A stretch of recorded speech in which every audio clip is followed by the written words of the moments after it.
London Tower calling Pan American Clipper 6-4. Here are landing conditions at London Port. Wind 230 degrees, 10 knots, gusting to 20 knots. Visibility 20 miles. Clipper, set your position. London Tower. Clipper 6-4, proceeding on schedule. We are estimating your station at over.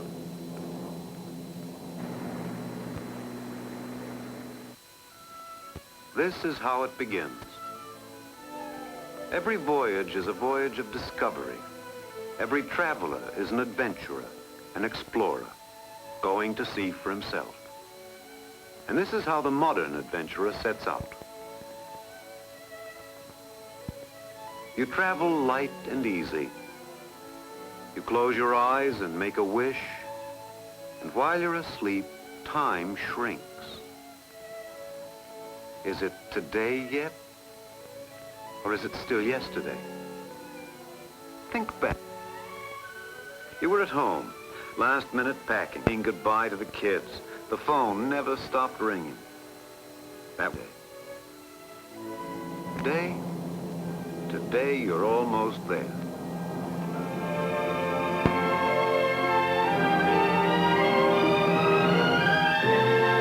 This is how a day begins. Yesterday, today, tomorrow, in the country you're traveling to. This is how it begins.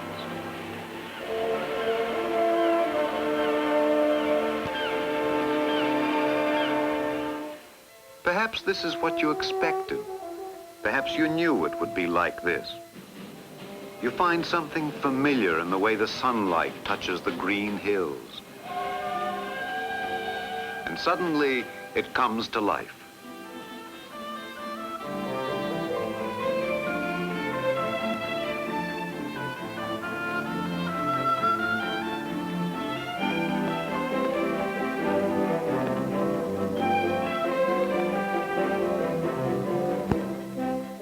This is how the day begins in an English village, a village of honey-colored stone quarried from the Cotswold Hills.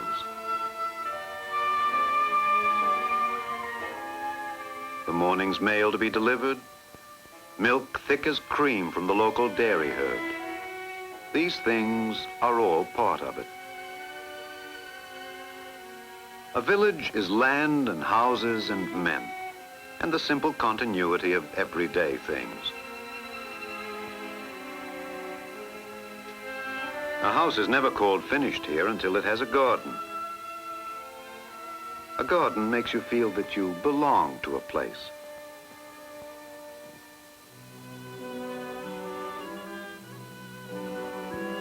Look closely at the simple everythings.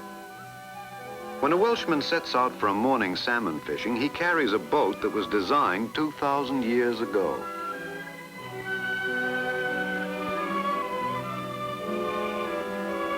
A man puts something together with his hands, and if it serves its purpose, why not let it go on serving? When you know how to use the past, you know also how to build the future. This is how a day begins, yesterday, today, tomorrow, in the capital of a great industrial nation, built on foundations 2,000 years old.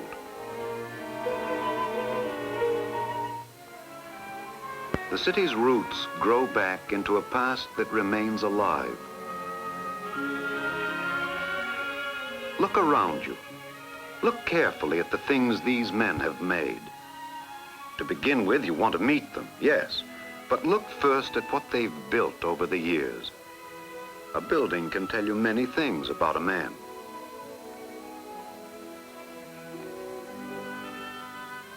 Stone on stone. And if the building satisfied, it stood. It became a part of their lives. It served. And slowly, the past became part of the present.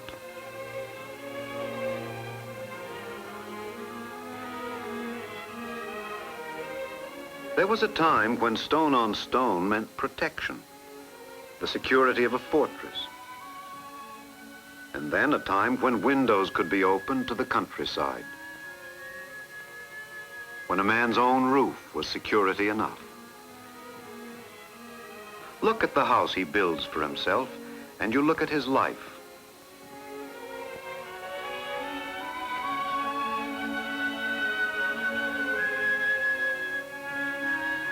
Certainly the old ways will change, but the important thing is to remember. Remember how to shape something carefully and well. Remember how to shape something with your own hands, even in the country that first gave birth to modern industry.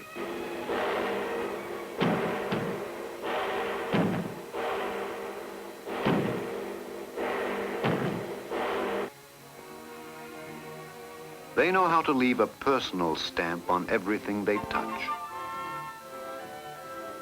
Building a fishing port along the coast or a market town deep in a green valley, they leave a mark of their own character on the land. When they build a town, they build a mirror of themselves.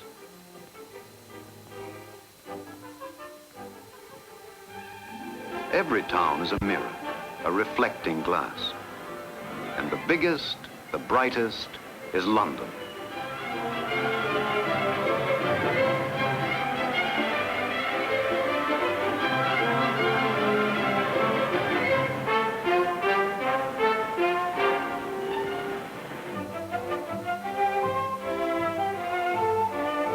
Looked at from any angle, the city sends back an image of England.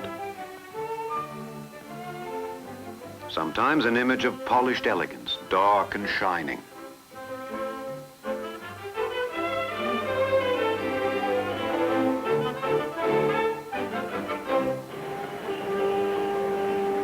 Sometimes an image that you recognize at once, as though you'd been here before.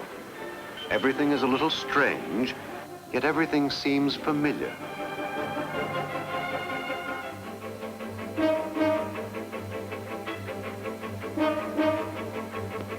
Sometimes an image of yourself. The world's largest city is a market town, too. You become a bargain hunter, prowling the fashionable shops and poking into back alleys.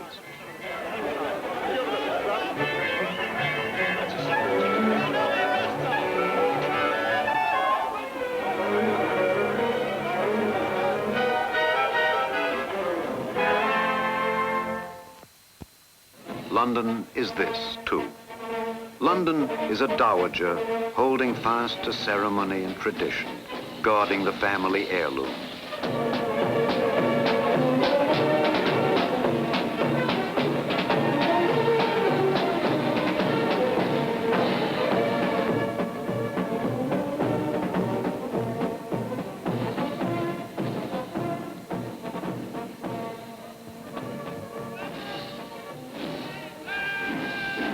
This is really a family affair, changing the guard at Buckingham Palace. No Londoner would feel quite right without it, though in public he's liable to pretend that it's something of a bore.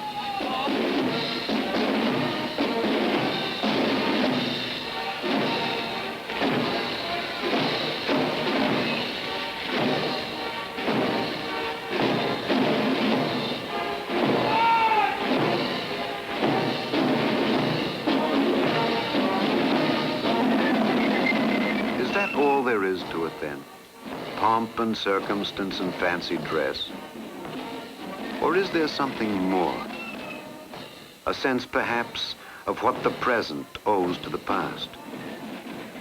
A symbol of those things that remain constant in a world of change?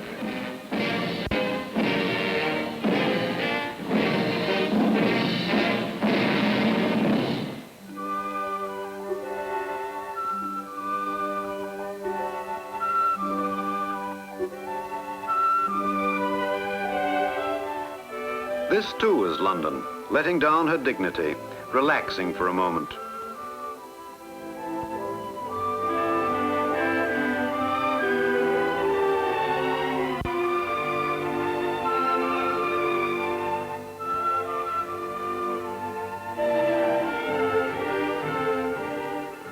The city takes time out for lunch in the noontime sun.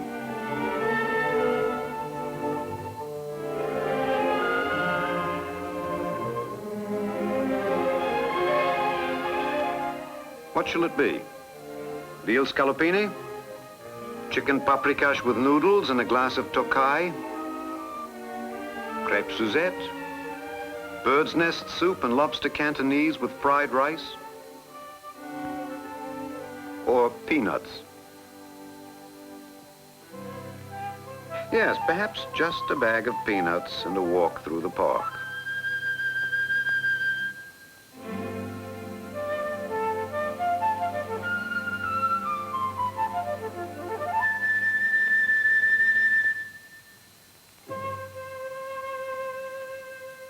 What do you do on a lazy, sunlit afternoon when there's nothing to do? In a country laced with rivers, you take a boat.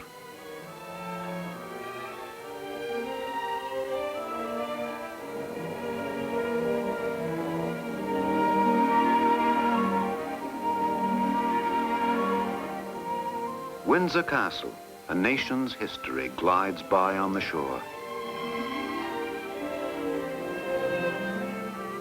Sunlight and water set your thoughts adrift. Remember the story of the ugly duckling that became a swan?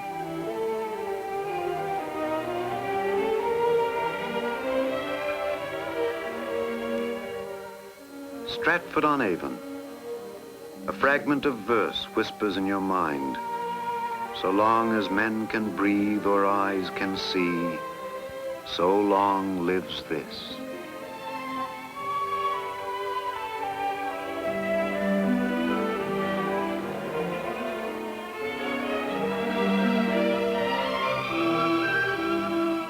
Cambridge on the River Cam.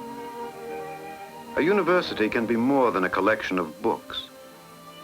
It can be a place of sunlight and broad spaces. It can grow like a garden in the green countryside.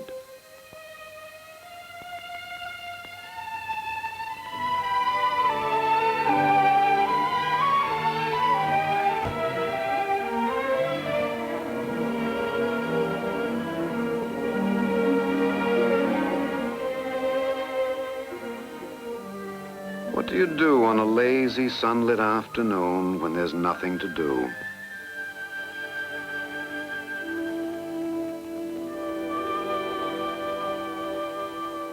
Take an hour off and loaf in the sun.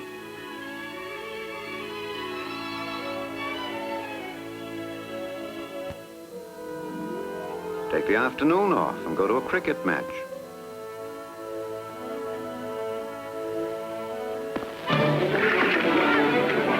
Take the day off and go to the races.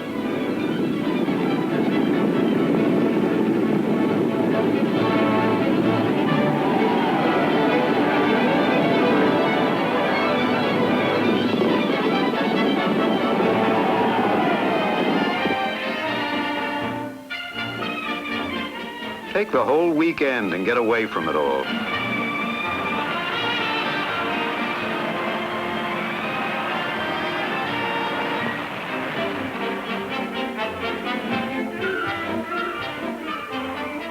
Take the kids along, too, and give them a treat.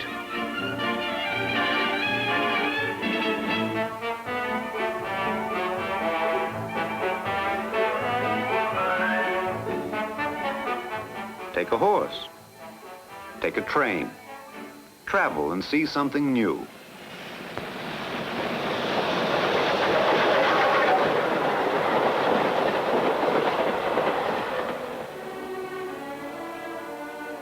Try the southern coast, warm enough for tropical palms.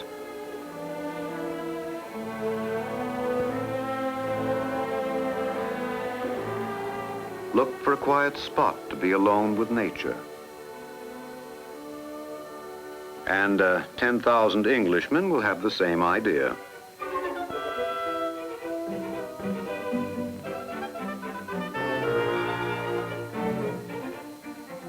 Whatever you decide on, never forget that weekends are an invention of the English.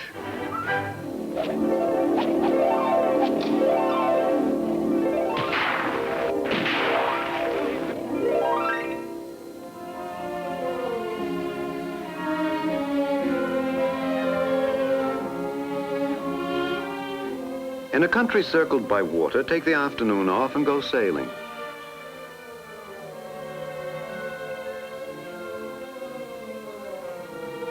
Remember that no matter where you stand on this island, you're never more than 60 miles from the sea.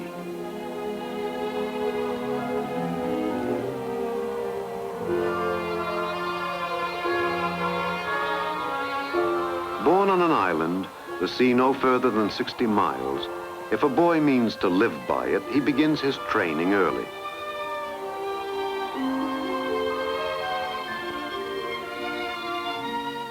He learns to tie a proper knot, firm and secure.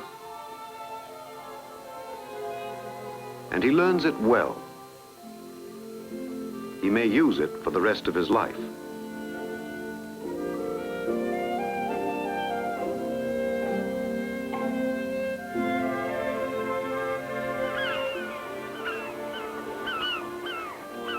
They take their living from the sea, and some of them grow old knowing nothing but the smell of salt in the air.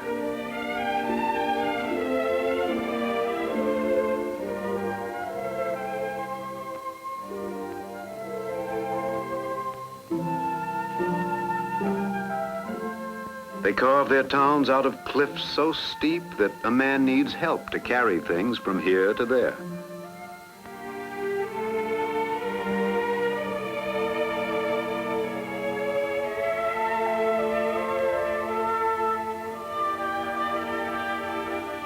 The receding tide leaves a harvest on the shore, and before evening, the towns may echo with the cry of cockles and mussels, alive, alive, oh.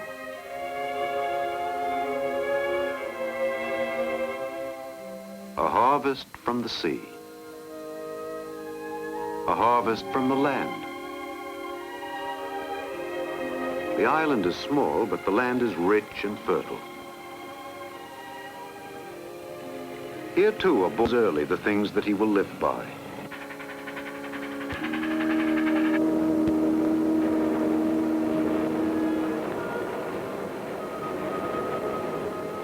The livestock are a matter of special pride. And once a year, they have their day.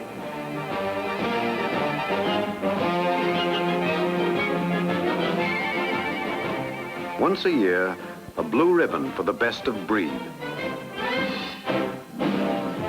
Once a year, the whole town becomes a market. Not a soul in the entire county without something to buy, something to sell.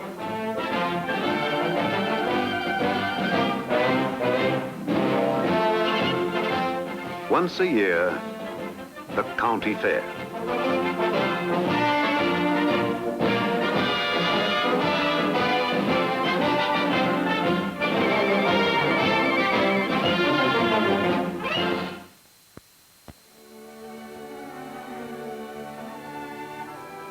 Go north.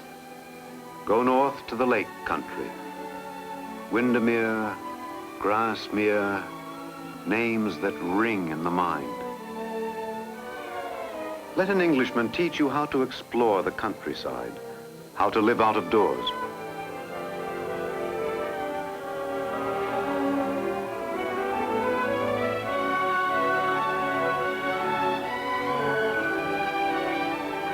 Take any road and follow it through the hills. Take any road and follow it to water.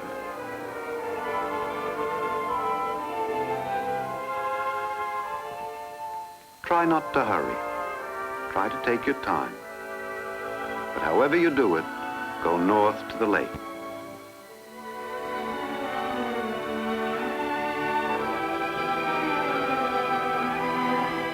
Some things grow on you. Perhaps you never thought you'd take to afternoon tea, but there you are.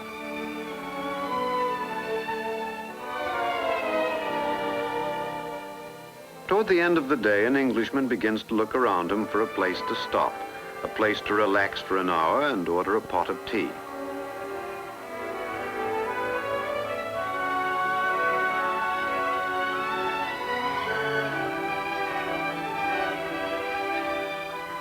You read a message in the signs you see along the roadside.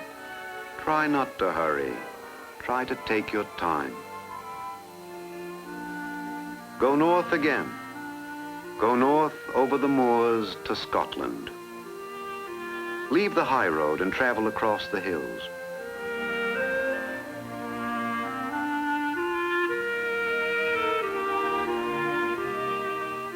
Follow the sound of a Highland shepherd whistling commands to his dog.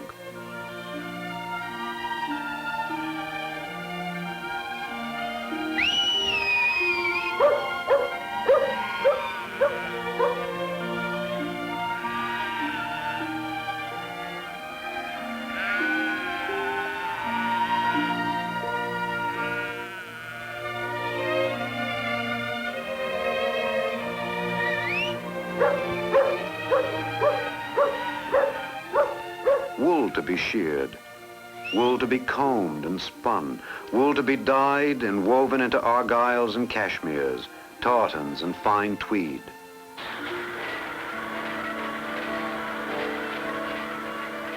Machines can be tuned to spin and weave as carefully as a woman's fingers.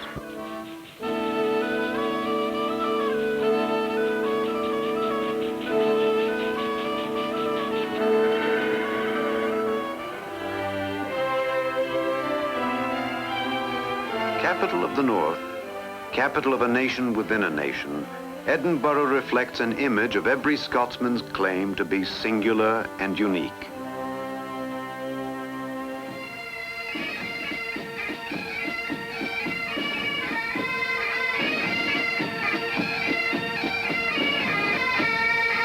The clans gather, and Scotland's pride is tested in the games of the Highlands.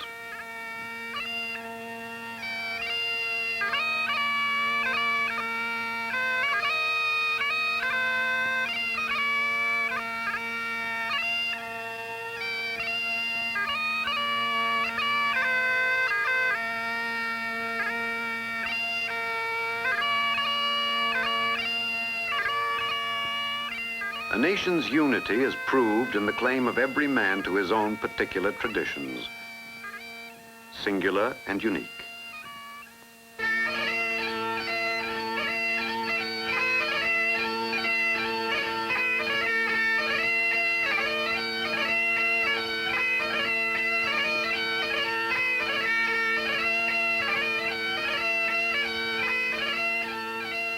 In the course of a day, a country's moods change as often as a man's. Now calm and reflective, then bursting into sudden life.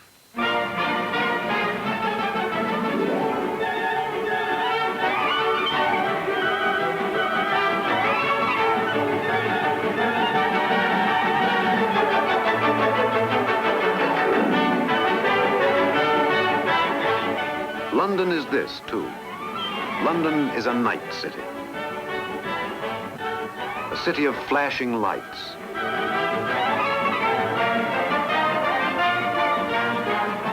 A city of rising curtains.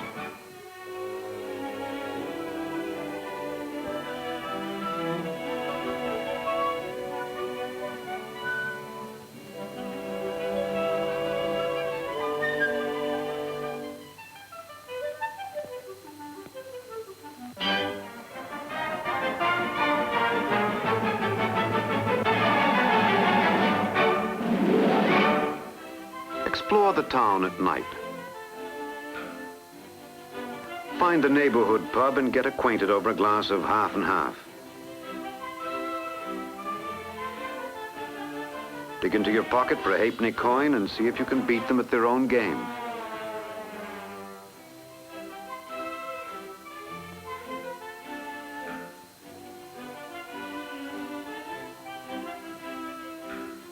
Order another pint and try your hand at an old tradition, the Englishman's game of darts.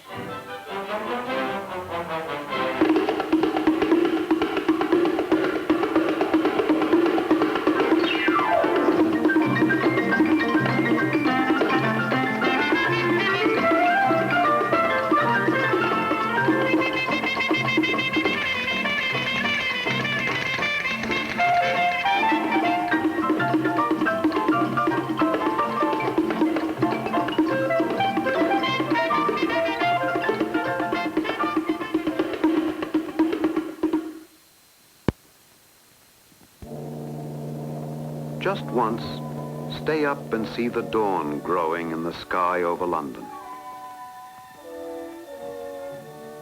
Suddenly, it comes to life.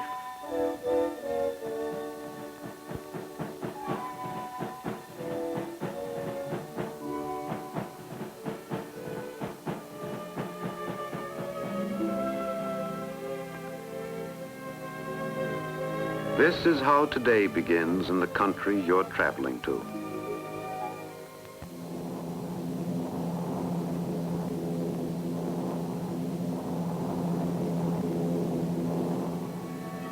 Every voyage is a voyage of discovery. Every traveler is an adventurer, an explorer, going to see for himself. While you're asleep, time shrinks. You're almost there. Ladies and gentlemen, this is your captain speaking. To our left, we're approaching the English coast. We'll be landing at London Airport in 37 minutes. This is how it begins.